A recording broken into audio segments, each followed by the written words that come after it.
जिसने जो किया है उसका अनुभव पूछ सकते हैं ना। पूछा आपने 80,000 साल तक तपस्या की, आपको क्या मिला? उस ऋषि ने कहा मुझे रिद्धि मिल गई, मुझे सिद्धि मिल गई,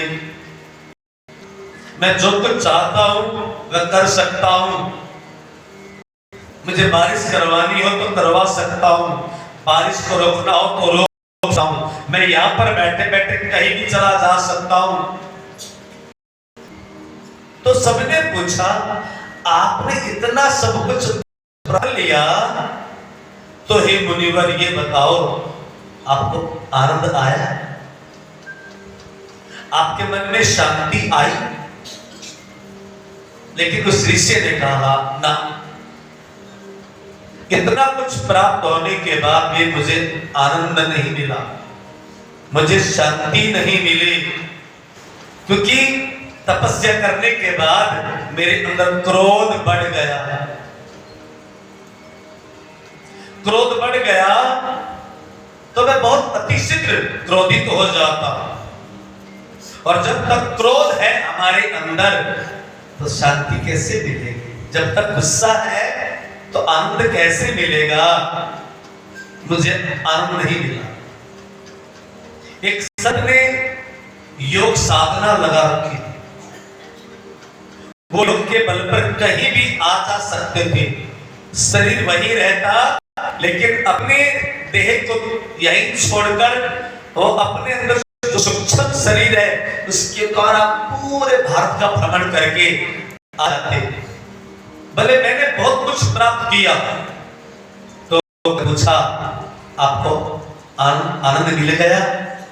तो योग ने कहा ना, मुझे आनंद नहीं मिला, क्योंकि मेरे अंदर पद और प्रतिष्ठा पाने की जो लालसा है वो समाप्त नहीं हुई। जब पद नहीं मिलता, जब प्रतिष्ठा नहीं मिलती, जब कोई पढ़ाई नहीं करता, जब मान नहीं देता, तो मुझे भी क्रोध आता है। इसलिए मेरे मन में भी आनंद है, शांति नहीं है किसी को। जब बैठे थे 88,000, सभी ने यही कहा कि कुछ पा लिया लेकिन परम शांति नहीं मिली। अब वो परम शांति कैसे मिले? और अचानक उन 88 ने देखा एक सूत नाम के संत, जिसको सूत जी कहा जाता है, सूत जी को आते देखा सभा की ओर। सभी साधु संतों ने खड़े होकर सूत जी का स्वागत किया। सूत क्या है? एक छोटी जाति होती है, निम्न जाति, जो राजाओं के अस्तबल में घोड़ों की सेवा करते, जो घोड़े पालते थे, जो राजाओं के अस्तबल में घोड़ों की देखरेख करते हैं, उनको सूत कहा जाता है। और जो आने वाले साधु कौन थे? एक सूत के पुत्र थे, इसलिए उनका नाम ही सूत जी रखा था। और ध्यान देना, सूत जी उस सभा में आए जिस सभा में बड़े बड़े पंडित बैठे थे, उस सभा में बड़े बड़े ज्ञानी बैठे थे, उस सभा में बड़े बड़े ब्राह्मण बैठे थे, उस सभा में बड़े बड़े याज्ञिक ब्राह्मण जो नित्य प्रति यज्ञ करते थे, ऐसे ब्राह्मण भी बैठे थे। लेकिन सूत जी को देखा, खड़े होकर सबने स्वागत किया, सबने सम्मान किया। और कृष्ण कन्हैया की जय। अर्थात पुराने भारत में लोगों की जाति नहीं देखी जाती, जाति से भेदभाव नहीं किया जाता, जाति नहीं उनके कर्म देखिए। कर्म कैसे हैं? सूती है तो छोटी जाति के, लेकिन श्री कृष्ण के बड़े अन्य भक्त हैं, बड़े परम भक्त हैं। तो महापंडित भी बैठे थे, वहां पर बड़े बड़े ऋषि मुनि श्रेष्ठ योगी जन बैठे थे। और उन छोटे से जाति के संत को देखकर खड़े हो गए। पहले हाथ में इतने जाति पाति नहीं हुआ करते, कर्म के अनुसार भेदभाव किया जा रहा था, और कर्म के अनुसार भेदभाव रखना भी चाहिए, जन्म के अनुसार नहीं। जन्म तक ब्राह्मण कुल में हो गया, अंडे और मांस खाना, शराब पी,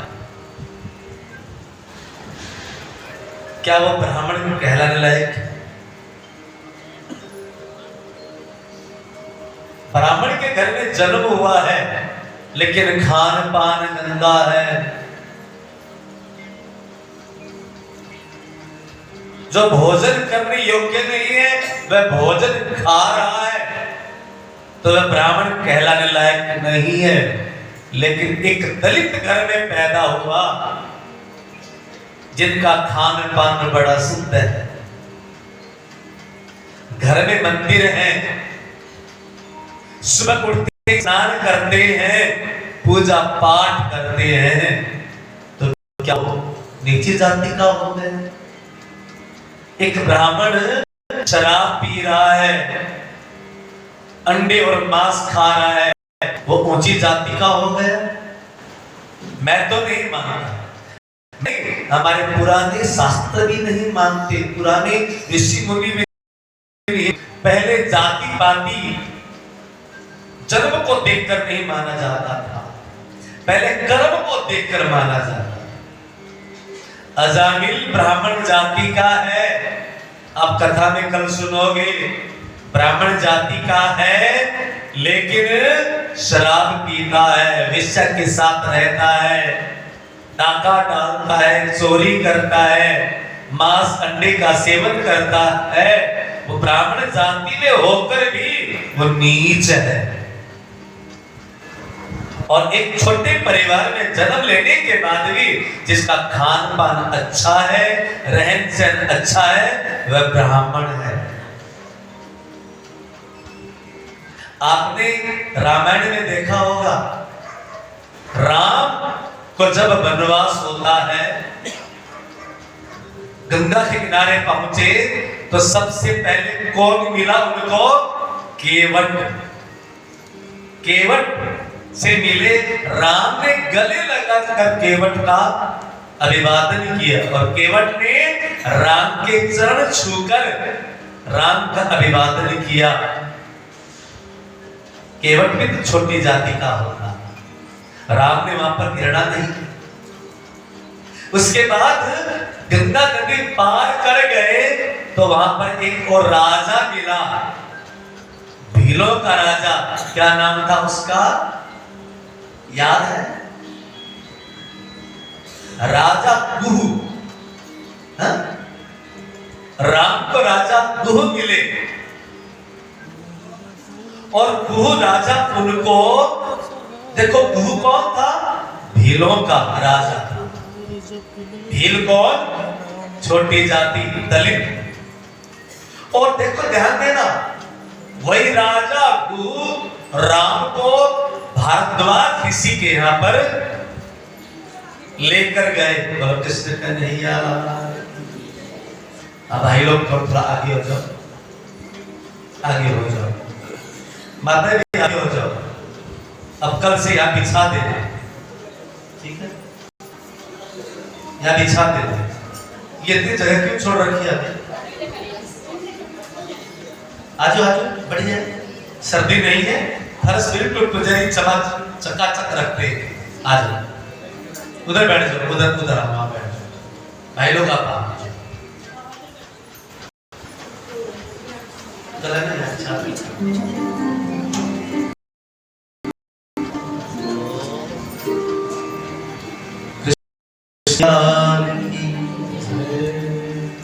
बोलो भक्त भगवान की जय।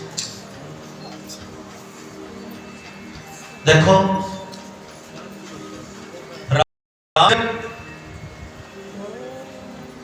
गंगा नदी पार कर ली, गंगा नदी पार करके उनको एक मित्र मिले, गुरुकुल के पढ़े। कई लोग कहते हैं ना कि ब्राह्मणों ने दलितों पर अत्याचार किया। मैं आज ये इसलिए बता रहा हूं, हरियाणा में ना जाति पाति का हो, और आजकल कुछ जो आरक्षण प्राप्त लोग हैं ना, जो अंबेडकरवादी जिनको कहा जाता है, वो ब्राह्मणों पर उंगली उठाते हैं। मैं उनके लिए आपको, ताकि आपको बोलने का मौका मिल जाए, आपको बताने का मौका मिल जाए। ब्राह्मणों ने कभी भी जाति पाति की दीवारें नहीं खींची। राजा को भगवान राम को लेकर भारद्वाज ऋषि के आश्रम में गए। भारद्वाज कौन है? भारद्वाज पंडित होते हैं। भारद्वाज मैं भी भारद्वाज हुआ। भारद्वाज ऋषि ने उस समय वो राजा को है ना, राम को आसन पर बैठाकर खुद नीचे बैठ गया। भारद्वाज ने कहा, गुरु ना आसन पर आओ, ये लगा के रखा है। गुरु ने कहा, नहीं गुरुदेव, ये राम को आसन मिल गया, लायक नहीं हूं। तो भारद्वाज ने कहा, नहीं, इंसान सब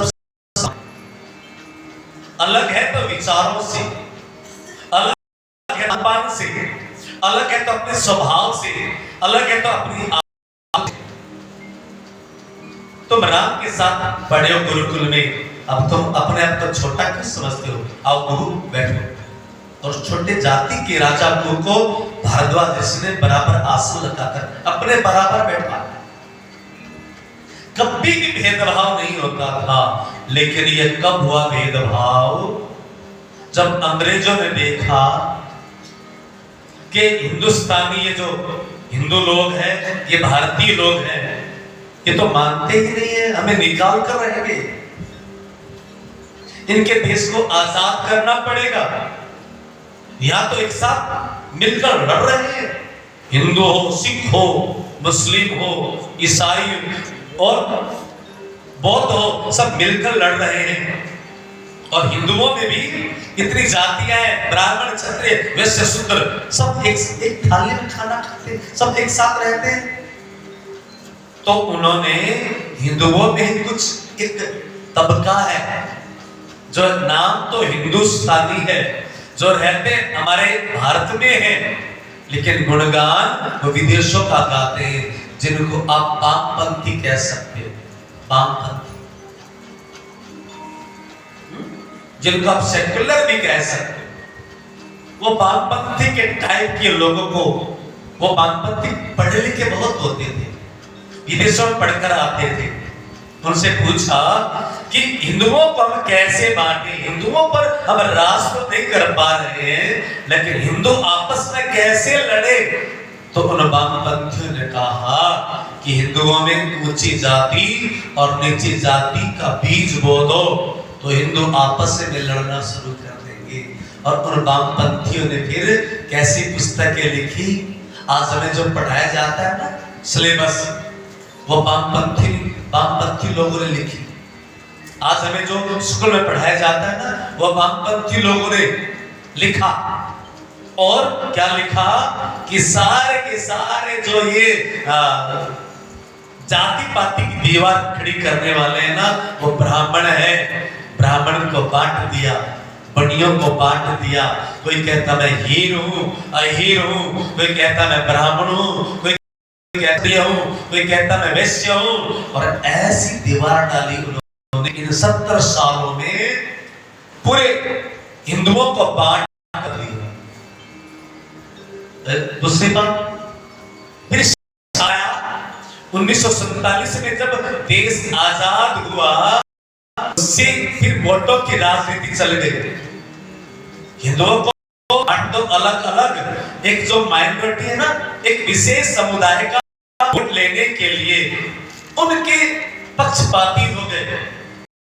देश आजाद होने के बाद जो उस समय के जो हमारे यहाँ के शासक थे ना, सोचा हिंदू और बट जाए ताकि हिंदुओं का अलग डल जाए, और हम यदि ये जो अल्पसंख्यक है इनके करेंगे, इनका पक्ष लेंगे, इनके लिए बता दूं आपको, आजाद हुआ था, जब देश आजाद हुआ था उस समय हमारे भारत में 70,000 गुरुकुल थे।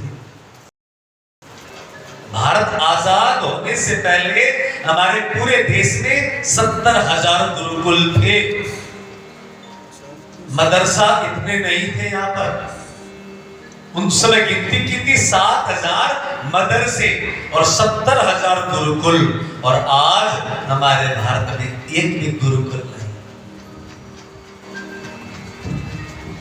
उस समय की सरकारों ने गुरुकुल की शिक्षा पद्धति को ढकोसला, संस्कृत को मिटा दिया, और कहीं संस्कृत नहीं, यहाँ पर अंग्रेजी पढ़ो, अंग्रेजी, संस्कृत को मिटा दिया बिल्कुल, कि ये तो पिछड़ों की भाषा है, ये तो ब्राह्मणों की भाषा है, ये ब्राह्मण लोग देववाणी करके संस्कृत को आगे बढ़ा रहे। संस्कृत को वहां से हटा दिया गया, और वहां पर अंग्रेजी पढ़ने के लिए सबको बाध्य किया गया, इंग्लिश पढ़नी ही पड़ेगी, और फिर 9वीं 10वीं क्लास में ना ऑप्शनल रखते, ऑप्शन है, तुम पढ़ना चाहो तो पढ़ो, नहीं तो मत पढ़ो।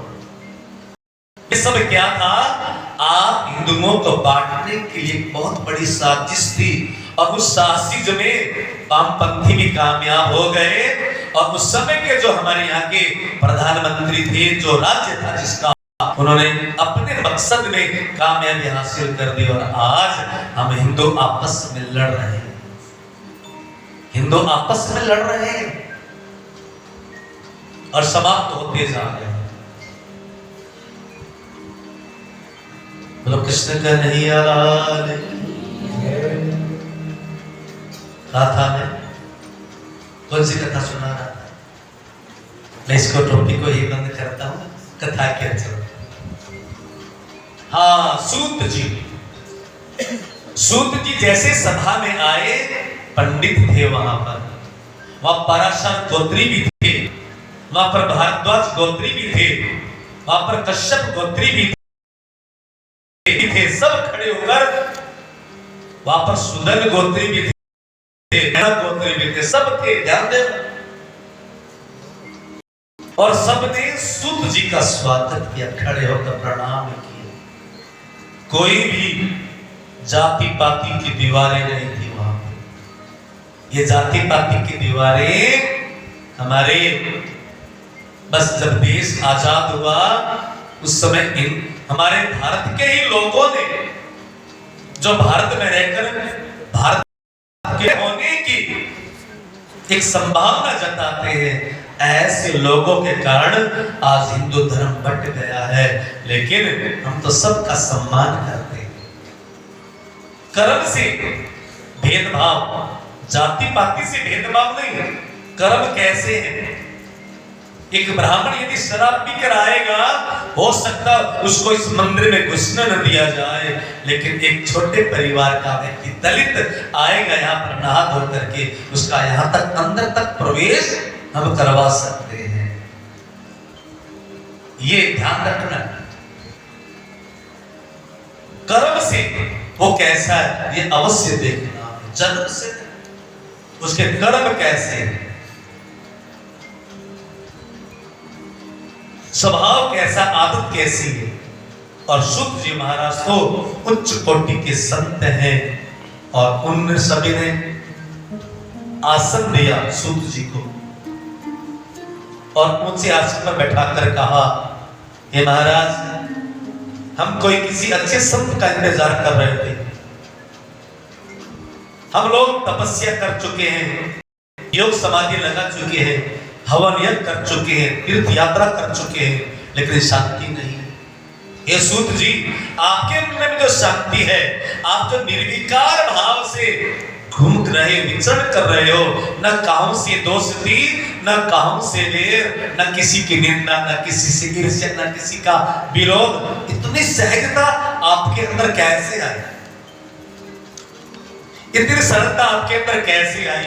ऐसी सरलता हम अपने जीवन में चाहते हैं। बताओ ना महाराज, वो आनंद कैसे प्राप्त होगी, वो शांति कैसे प्राप्त होगी, बताओ ना।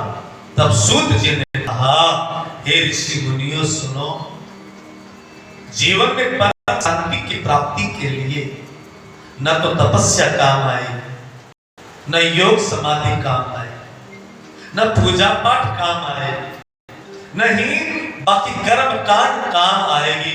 जीवन में परम शांति चाहते हो तो श्री कृष्ण की भक्ति काम आएगी। कृष्ण की भक्ति करने वाला हमेशा मस्त रहता है, सरल रहता है, आनंद में झूमता हुआ रहता है।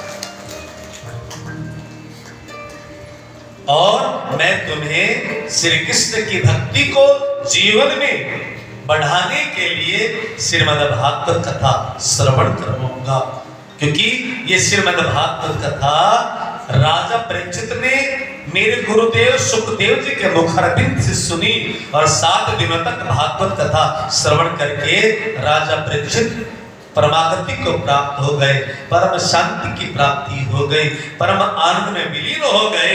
क्योंकि भागवत कथा सुनने से आनंद मिलता है, आत्मानंद मिलता है, आनंद मिलता है और परमानंद की प्राप्ति होती है। क्योंकि ये श्री कृष्ण के चरणों में प्रीति जोड़ देती है। इसलिए मैं तुम्हें श्रीमद् भागवत कथा सुनाऊंगा। तब 88,000 ऋषि मुनि ने पूछा, ये मुनिवर जरा में बताइए परीक्षित, और परीक्षित को श्राप क्यों लगा? हम सुनना चाहते हैं। हमने सुना कि राजा परीक्षित कि श्री कृष्ण के अनन्य भक्त थे, श्री कृष्ण की भक्ति करने वाले राजा को श्राप लग गए। हमने सुना कि कृष्ण की भक्ति करने वाला मुक्त हो जाता है। हमने सुना था कृष्ण की भक्ति करने वाला कृष्ण अपने चरणों में ले जाते हैं, लेकिन राजा परीक्षित को श्राप मिला। 88,000 ऋषि मुनियों को सूत जी महाराज कहते हैं, सुनो, महाभारत का अंतिम समय था। ये महाभारत काल की बातें हैं।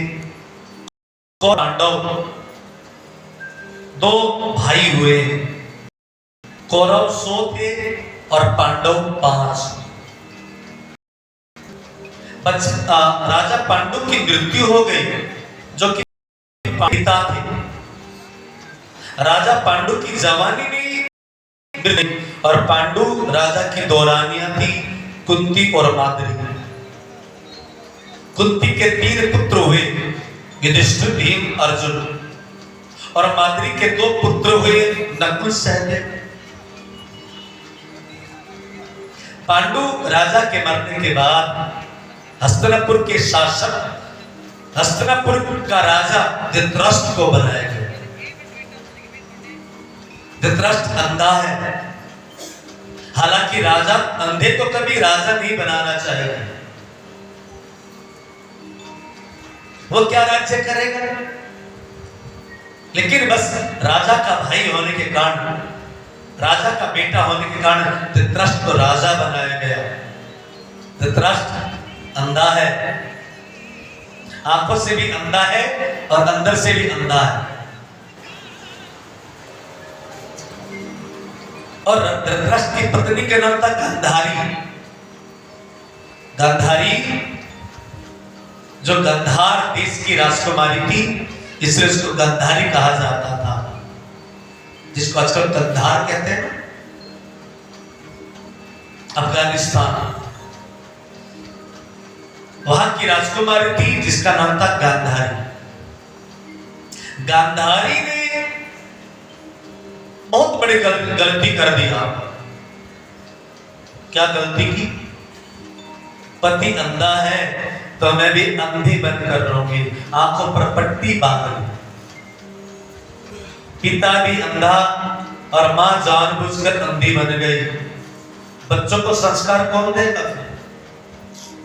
बच्चों को संस्कार या मां देगी या पिता देगा, और पिता से भी ज्यादा संस्कार बच्चे को मां देती है। 80% मां का प्रभाव बच्चे पर पड़ता है। 80% प्रभाव बच्चे पर अपनी माँ का होता है। इसलिए माताओं, आप सावधान रहा करो। बच्चों को बनाना है या बिगाड़ना है, ये आपके हाथ में। बच्चों को सेवक बनाना है, बच्चों को आज्ञाकारी बनाना है, बच्चों को महान बनाना है, बच्चों को बुरा बनाना है, शराबी बनाना है, माता पिता की पिटाई करने वाला बनाना है, ये मां पर डिपेंड होता है, मां पर।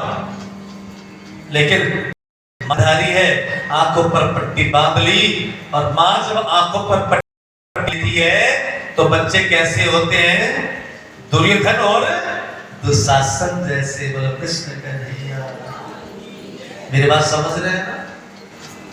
मां आंखों पर पट्टी बांध लेगी, अपने बच्चों की तरफ ध्यान नहीं देगी कि बच्चे क्या कर रहे हैं, कहां, ये ध्यान नहीं रखेगी, तो बच्चे फिर दुर्योधन और दुशासन जैसे बन जाए।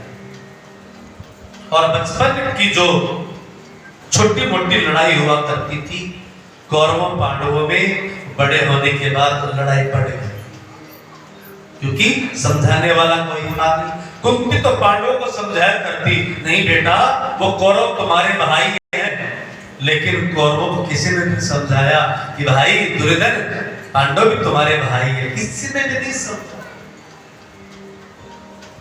एक तरफ समझाने से क्या बात बन जाएगी?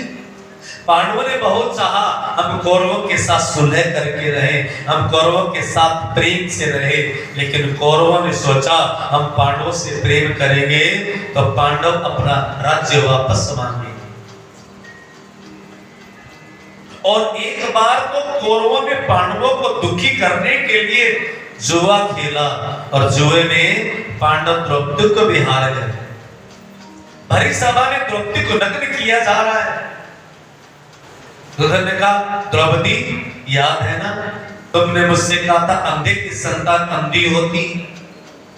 आज मैं तुम्हें बताकर रहूंगा कि अंधे की संतान कहां तक अंधी होती है। दुशासन, द्रौपदी की साड़ी उतारो, नग्न करो, और नग्न करके मेरे जान पर बैठाओ, मेरी गोदी में बैठाओ। माता बहनों भाई, महाभारत के कई कारण हो सकते हैं, लेकिन मुख्य कारण क्या था? भरी सभा में एक नारी का अपमान। भाभी मां के समान होती है, और मां को नग्न करके गोदी में बैठाना कोई बहुत बड़ा दुष्ट ही इस धरती का अच्छा व्यक्ति तो कभी नहीं चाहेगा। लेकिन दुर्योधन के संस्कार ऐसे हैं, नग्न करके मेरी गोदी बैठाओ। दुशासन आगे बढ़ा, द्रौपदी की साड़ी पकड़ी, साड़ी सिर से कंधे पर आ गई। तो द्रौपदी ने देखा कोई डर की बात नहीं है, मेरे पास एक से एक बलवान पति है ना, वो मुझे बचा दे। लेकिन पांचों पांडव को नीचे बैठे हैं, सिर झुका, हारे जुआरी, जुआ में हार गए, दास बन गए।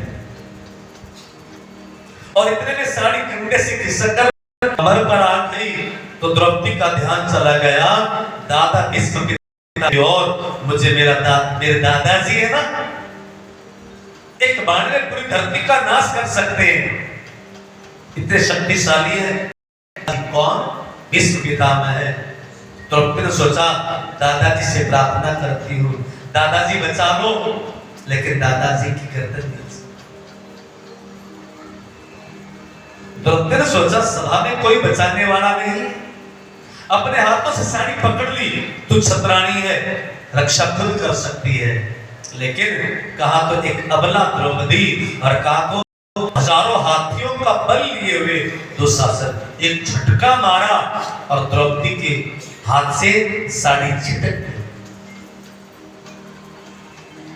अब द्रौपदी को ख्याल आया कि कोई बचाने वाला नहीं है, मेरी रक्षा करने वाला कोई नहीं है, चलो अब मैं अंतिम में भगवान को बुला लेती हूँ। और कृष्ण को पुकारा, हे कृष्ण तुम्हारी बहन की लाज जा रही है।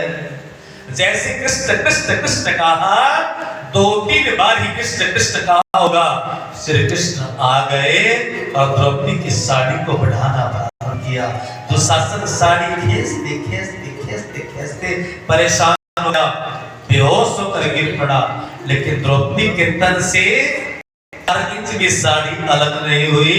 किसी के मुख से निकल गया, साड़ी या नारी है या साड़ी है, साड़ी ही की नारी है या नारी ही की साड़ी। ये क्या है? ये क्या लीला? सभी दंग रह गए।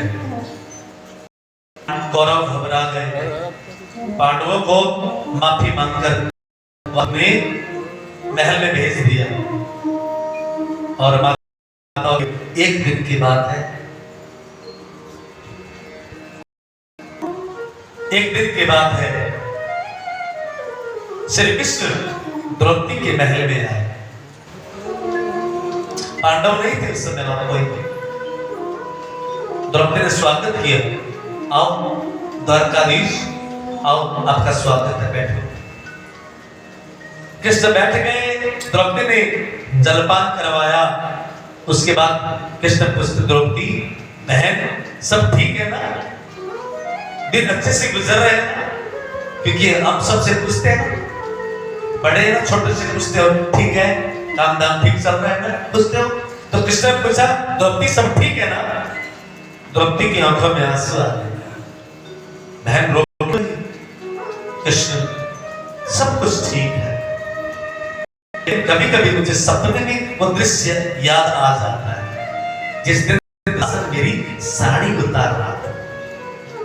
हे कृष्ण, यदि मेरी साड़ी उतर जाती उस दिन, मैं नग्न हो जाती, मात्र पुरुष से नारी कोई भी नहीं है, और जाती तो आज मैं किसी को मुख कैसे दिखाती, तो ही जाती वहीं पर। इस अपमान से तो मर जाना ही अच्छा स्वीकार कर लेती है। लेकिन हे कृष्ण, आपकी कृपा हुई मुझ पर, आपने कृपा की, मैं बच गई, मेरी साड़ी उतरने से रह गई, बच गई। लेकिन कृष्ण, आपने कृपा तो की मुझ पर, फिर भी एक शिकायत है आपसे। आपसे एक शिकायत है प्रभु, आपसे मुझे एक बहुत बड़ी शिकायत है। भगवान ने कहा, क्या? जब आपको कृपा ही करनी थी, जब आपको बचाना ही था, जब मेरी साड़ी बढ़ानी ही थी, तो जल्दी आ जाते। तो जब मेरे महल में आया था तब आ जाते, नहीं आए। बड़ी सभा में जब साड़ी सिर से कंधे पर आ गई तब आ जाते, तब भी नहीं आए। साड़ी कंधे की शक्कर कमर में आ गई, आप तब भी नहीं आए। और कब आए? जब 4 इंच रह गई साड़ी उतरने वाली, तब आप आए। शिकायत है मुझे आपसे, आप कहीं गए थे? जब ये सारा ये ड्रामा था, ये सब ड्रामा हो रहा है, उस समय आप कहीं गए हुए थे क्या? कृष्ण कहते हैं, ना, मैं कहीं नहीं गया, मैं तेरे पास खड़ा था। जब दुशासन में आया था ना, तब भी तेरे पास था। सिर से खिसकर तब भी तेरे पास था, तेरे पास खड़ा था मैं। द्रौपदी को बड़ा गुस्सा है, पास खड़े थे, करने में देरी क्यों लगाई, कृपा करने में देरी क्यों लगाई? कलयुग आ रहा है और आप यूं कृपा करने में लगाओगे तो कोई भक्त भटक सकता है, भक्ति से अलग हो सकता है। भगवान को पता चाहिए, आपने आने में देरी, आपने फिर बचाने में देरी क्यों लगाई?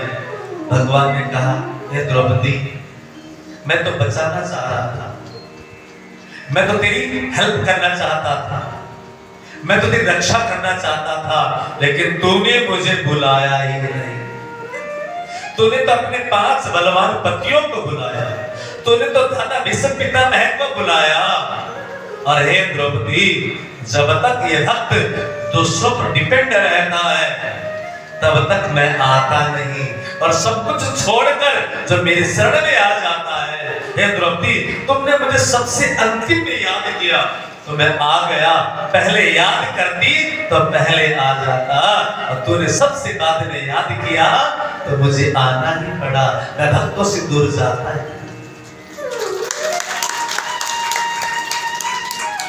द्रौपदी कहती हाँ गलती हो गई मुझसे, बहुत भारी गलती हो गई, क्योंकि मुझे तो अभिमान था अपने 5 बलवान पतियों के ऊपर, अभिमान था अपने दादा पर, अभिमान था मुझे खुद पर छत्रानी, लेकिन हे कृष्ण अब पता लग गया कि संसार में कोई किसी का नहीं है, कोई किसी का कोई है, अच्छे कर्म और परमात्मा का भजन, ये 2 चीज, और कुछ साथ नहीं जानना, न कोई साथ देने वाला है, शुभ कर्म और परमात्मा का भजन। द्रौपदी ने कहा कृष्ण मुझे माफ करना, वास्तव में मैंने अपने 5 पतियों पर भरोसा किया मैंने अपने परिवार वालों पर, लेकिन आज पता चल गया क्या, जब कोई नहीं आता मेरा श्याम आता है, जब कोई नहीं आता मेरा श्याम आता है, मेरे दुख के दिनों में वो बड़ा काम आता है, मेरे दुख के दिनों में वो बड़ा काम आता है, जब कोई नहीं आता मेरा श्याम आता है, जब कोई नहीं आता मेरा श्याम आता है, मेरे दुख के दिनों में वो बड़ा काम आता है, मेरे दुख के दिनों में वो बड़ा काम आता है।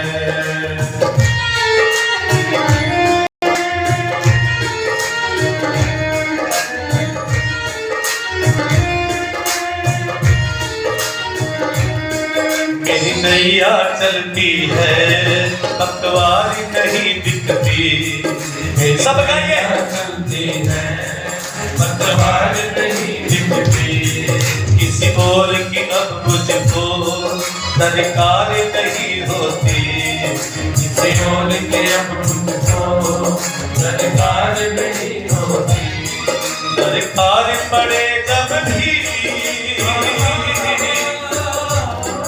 दरकार पड़े जब भी वो थोड़ा आता है, दरकार पड़े जब भी वो थोड़ा आता है, मेरे दुख के दिनों में वो बड़ा काम आता है, मेरे दुख के दिनों में वो बड़ा काम आता है, जब कोई नहीं आता मेरा श्याम आता है, जब कोई नहीं आता मेरा श्याम आता है, मेरे दुख के दिनों में वो बड़ा काम आता है, मेरे दुख के दिनों में वो बड़ा काम आता है।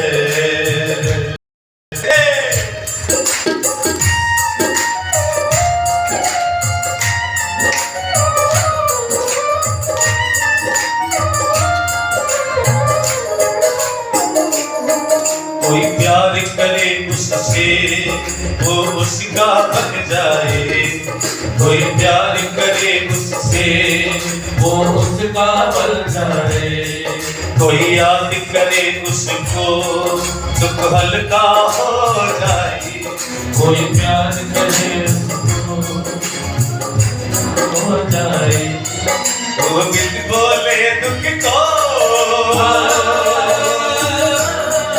वो बिन बोले दुख को पहचान जाता है, बिन बोले दुख को पहचान जाता है, मेरे दुख के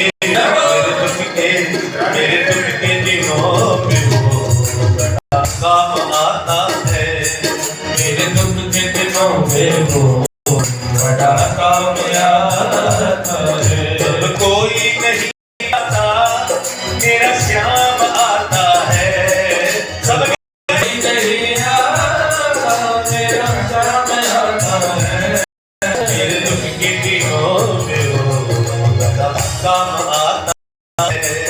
मेरे दुख के दिनों में वो बड़ा काम आता है।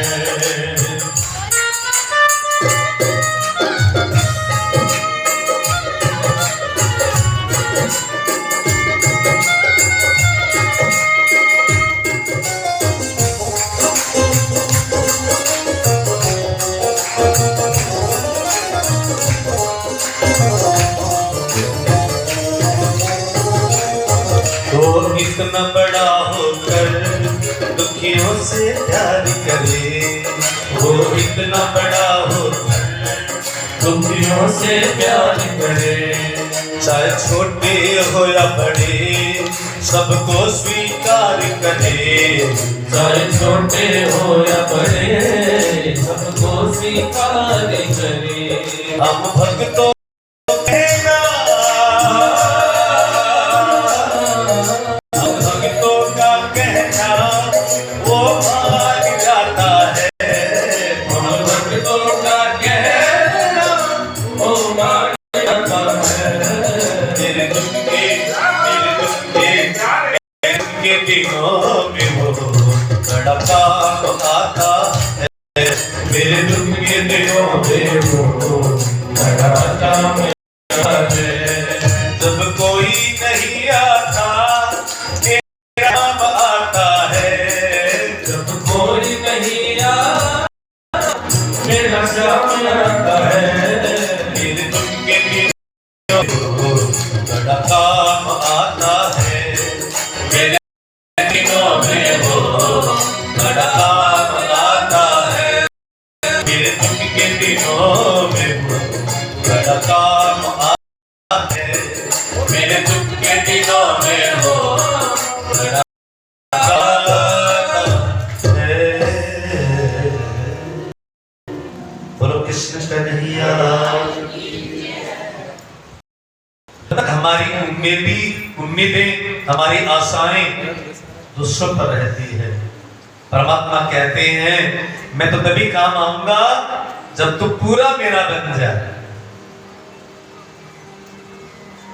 कब?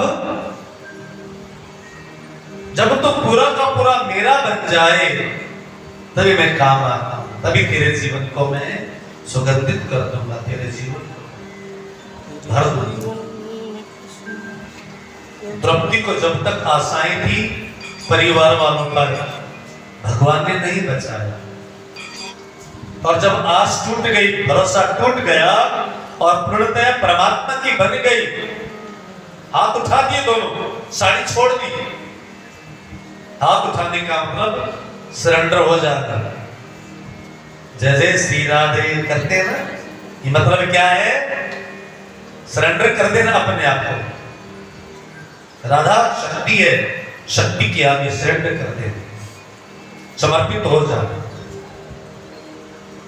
भगवान ने पांडवों की रक्षा की, समय समय पर रक्षा की, लेकिन कौरवों ने पांडवों पर अत्याचार बंद नहीं किया। दोबारा जुआ खेला। पांडवों से एक गलती हो गई। बाकी सब काम भगवान से पूछकर किया करते थे, लेकिन जब जुआ खेलने का टाइम आया ना, भगवान से पूछा ही।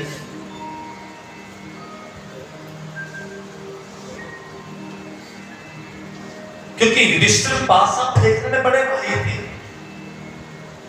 लेकिन शकुनी तो उसका तो पूरी दुनिया में कोई सानी था ही नहीं। श्री कृष्ण पांडवों से कहते, पांडवों तुमने 2 बार गलती की और मुझसे बिना पूछे।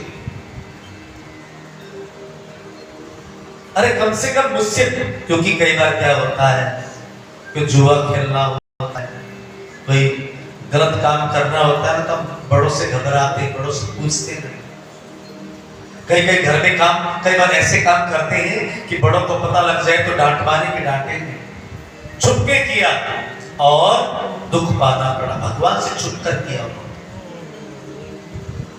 दोबारा जुआ खेला, जो हारेगा 13 साल का वनवास, पांडव फिर हारे। जैसे तैसे 13 साल का वनवास काट करके 500 पांडव द्रौपदी के सहित अपने इंद्रप्रस्थ में आए। श्री कृष्ण हस्तिनापुर जाकर कौरवों को समझाते हैं, पांडवों को आधा राज्य दे दो, चला लेंगे काम। धृतराष्ट्र का आधा कैसे दे दूं? मेरे 100 है, पांडव 5 है, तो 5 टुकड़े होने चाहिए ना राज्य के, 105 हिस्से बनेंगे। लेकिन धृतराष्ट्र कहता है नहीं नहीं, 105 भी मैं नहीं दे सकता। तो कृष्ण कहते 5 गांव दे दो उनको रहने के लिए। दुर्योधन ने कहा एक सुई की नोक जितनी जगह भी पांडवों को नहीं देंगे हम, युद्ध किए बिना। और आज युद्ध की नींव रखी गई। इसने कौरवों को समझाया कि युद्ध बड़ा खतरनाक होता है। जब 2 पक्षों में युद्ध होता है तो देश 50 साल पीछे चला जाता है। लेकिन कौरव नहीं माने, पांडवों के साथ कौरवों का महायुद्ध होना तय होगा। हरियाणा के कुरुक्षेत्र में दोनों पक्ष आमने सामने खड़े, इधर कौरवों की सेना है, इधर पांडवों की सेना। और कृष्ण ने अर्जुन का रथ संभाल लिया। अर्जुन ने अपना रथ कृष्ण को दे दिया, हे प्रभु ये रथ संभाला, घोड़े संभालना, बाकी युद्ध में लड़ूंगा। और कृष्ण से अर्जुन ने कहा, हे कृष्ण युद्ध शुरू होने से पहले, युद्ध प्रारंभ होने से पहले मैं दोनों सेनाओं को देखना चाहता हूं। दोनों सेनाओं में कौन कौन लड़ाई करने के लिए, युद्ध करने के लिए आए हैं। लेकिन श्री कृष्ण जैसे ही अर्जुन के रथ को दोनों सेनाओं के बीच में ले गए, अर्जुन को तो मोह हो गया। अर्जुन को तो सारे के सारे अपने लगने लग गए। ये तो सब मेरे हैं, मैं इनको मारूंगा, मैं इनको आपस में लड़ाऊंगा। अर्जुन को मोह हो गया और अपना गांडीव धनुष रथ के पीछे रखकर बैठ गया, मैं युद्ध नहीं करूंगा। और तब कृष्ण ने अर्जुन को गीता का उपदेश दिया। बोलो कृष्ण कन्हैया। एक बात ध्यान रखना, श्रीमद् भागवत गीता अलग है और श्रीमद् भागवत महापुराण अलग है। आप यहाँ जो सुन रहे हो ना, ये श्रीमद् भागवत महापुराण है। कई लोग बोलते हैं भगवत गीता सुनने गए थे, भगवत गीता नहीं, ये श्रीमद् भागवत महापुराण है, जिसमें 18,000 श्लोक है। इसमें सृष्टि कैसे बनी, क्यों बनी, बनाने वाला कौन और इसका अंत कैसे, यहां तक की कथा है। लेकिन गीता में श्री कृष्ण ने अर्जुन को 700 श्लोकों में एक ऐसा दिव्य ज्ञान दिया जो ज्ञान सबके लिए ग्रहण करने योग्य है। कृष्ण की गीता में ना ये नहीं लिखा कि हिंदू मुसलमान सिख ईसाई बुद्ध जैन नहीं लिखा, सब धर्म जात वालों के लिए, सब देशवासियों के लिए, पूरे विश्व के लिए यदि सबसे अच्छी कोई पुस्तक है तो वह है श्रीमद् भगवत गीता, जो कृष्ण ने अर्जुन को सुनाई, जिसके अंदर 700 श्लोक है। भागवत में तो 18,000 श्लोक और श्रीमद् भगवत गीता में 700 श्लोक। कृष्ण का ज्ञान है।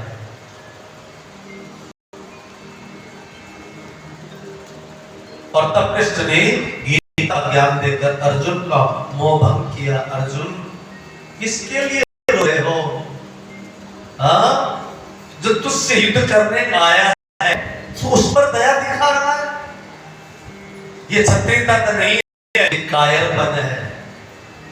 ये तेरे से तुझसे युद्ध करने आए नहीं अर्जुन, जो युद्ध करने आया है उसके साथ युद्ध करो। ये युद्ध भी एक कर्म है, कर्म सबको कर्मण्यवाधिकारस्ते मा कर्म तो करो लेकिन फल की इच्छा मत रखना। अच्छे कर्म करोगे अच्छा फल मिलेगा, बुरे करोगे तो बुरा मिलेगा। हे अर्जुन, तो इनको मारेगा ना तो ये सब वीर गति को प्राप्त होकर स्वर्ग में चले जाएंगे, और इनके हाथों से तू मर गया तो लोग तुझे शहीद कहेंगे। तो वीर गति को प्राप्त होकर डरना नहीं। और अर्जुन के अंदर का जो मोह, जो डर कृष्ण ने निकाला, और अर्जुन ने युद्ध किया, और उस युद्ध के बाद पांडवों की जीत हुई। और पांडवों की जीत हुई, कौरवों की हार का बदला लेने के लिए एक अश्वत्थामा नाम का योद्धा है। आपने कभी नाम सुना होगा, अश्वत्थामा। अश्वत्थामा गुरु द्रोणाचार्य का बेटा है और दुर्योधन का बड़ा मित्र है। दोनों बड़ी प्रगाढ़ मित्रता है। और जब देखा अश्वत्थामा ने कि कौरवों को समाप्त कर दिया पांडवों ने, अपने मित्र की मृत्यु का बदला लेने के लिए, हार का बदला लेने के लिए अश्वत्थामा ने ब्रह्मास्त्र छोड़ दी कि मैं पांडवों का सर्वनाश कर दूं। पांडव बच तो गए हैं, लेकिन पांडव के बचने के बाद इनको सबसे ज्यादा दुख कब होगा, जब इनका पोता जो जन्मा नहीं है वो मर जाएगा, तो पांडव टूट जाएंगे। ये जीते जी मर जाएंगे जब इनका पोता भी मर जाएगा। और ये सोचकर अश्वत्थामा ने ब्रह्मास्त्र छोड़ा। किसको मारने के लिए? अर्जुन का पुत्र अभिमन्यु, जो युद्ध में मारे गए थे। अभिमन्यु की पत्नी का नाम है उत्तरा। उत्तरा के गर्भ में बालक है। उत्तरा के गर्भ में अभिमन्यु का अंश है।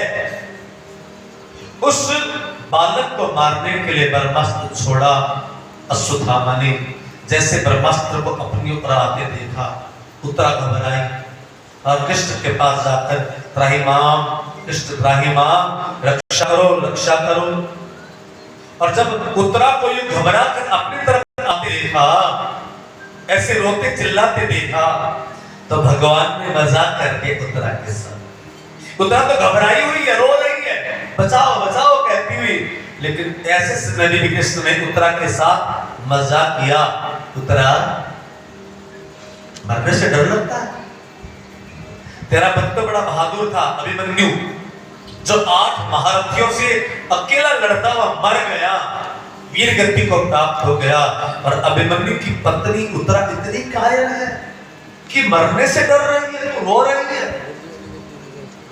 जैसे कृष्ण के शब्द सुने तो उत्तरा ने कहा, कृष्ण सुनो, मुझे मृत्यु का डर नहीं। मेरे पिता, मेरे भाई बड़े बहादुर, और मेरा पति तो बहादुरों का बहादुर, और मैं स्वयं छत्राणी हूं, और छत्राणी कभी मरने से डरती नहीं। कृष्ण कहते हैं रो क्यों रही है? उत्तरा ने कहा, कृष्ण हे प्रभु, मैं इसलिए रो रही हूं, इसलिए प्राण की भिक्षा मांग रही हूं। मेरे गर्भ के अंदर जो बालक है ना, वो आपका भक्त है, और वो भक्त मर गया तो हे भगवान आपकी बदनामी हो। लोग कहेंगे कृष्ण कैसा भगवान, कृष्ण के सामने एक छोटा सा बालक जो गर्भ के अंदर था, वो उसकी रक्षा नहीं भाई, कृष्ण कैसा भगवान है। मेरे कहने का माताओं बहनों, बच्चों के संस्कार मां के गर्भ से बन जाता। उत्तरा को 100% विश्वास है, यकीन भरोसा है कि मेरे गर्भ के अंदर जो बालक है ना, भला परम भक्त है, क्योंकि मैंने बनाया। उत्तरा बोलती मैंने बनाया उस बालक को, गर्भ के अंदर जो बालक है ना, उसको मैंने गर्भ के अंदर आते ही संस्कार देना शुरू कर दिया था, और वो पक्का संस्कारवान, और कृष्ण आपका भक्त बनेगा। साथी की वो मर जाए और आपका नाम बदनाम हो जाए। कृष्ण कहते उत्तरा मैं तो मजाक कर रहा था बेटी, मैं तुमसे मजाक कर रहा था, मैं तुम्हारे पुत्र की रक्षा करूंगा। कृष्ण अंगूठी के समान आकार बनाकर उस गर्भ के अंदर प्रवेश कर गए। ब्रह्मास्त्र को विष किया और ब्रह्मास्त्र के प्रभाव से जो बालक मर गया था उस बालक को जीवित करके कृष्ण गर्भ से बाहर आ गए और पांचों पांडवों को खुशखबरी दी। पांचों पांडव खुश रहो, तुम्हारा जो पोता है सुरक्षित है और अब तुम निश्चिंत होकर इस भारत देश का राज्य भोगो। और युधिष्ठिर को हस्तिनापुर का राजा बनाकर कृष्ण जब जाने लगे प्रणाम करके जा रहे थे। मैं हस्तिनापुर छोड़ा अब हे पांचों पांडव मैं द्वारकापुरी जा रहा हूं क्योंकि बड़े दिन हो गए।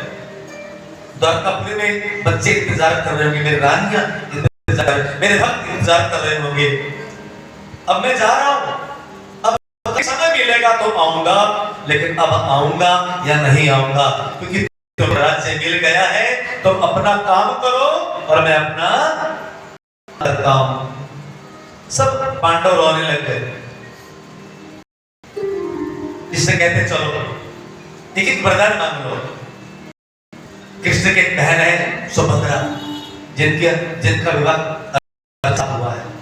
सुभद्रा से बोला, बोलो बहन तुम्हें क्या चाहिए। बहन कहती है सुभद्रा, कृष्ण बस कभी कभी भाई के दर्शन हो जाए। बहन को और क्या चाहिए, आप दर्शन दे जाए तो मुझे बुला लिया तो द्वारकापुरी अपने पास। भाई के पास मायके में जाकर कितना खुश होती है। ये बात ठीक। द्रौपदी ने कुछ मांगा, भीम ने, अर्जुन ने, विष्णु ने, सबने अलग अलग मांग लिया। और कृष्ण जब अपनी बुआ पांडवों की मां कुंती के पास जाकर का बुआ आप मांगो क्या चाहिए। उत्तरायण अब कुंती ने कहा, हे कृष्ण मुझे एक चीज दे देना।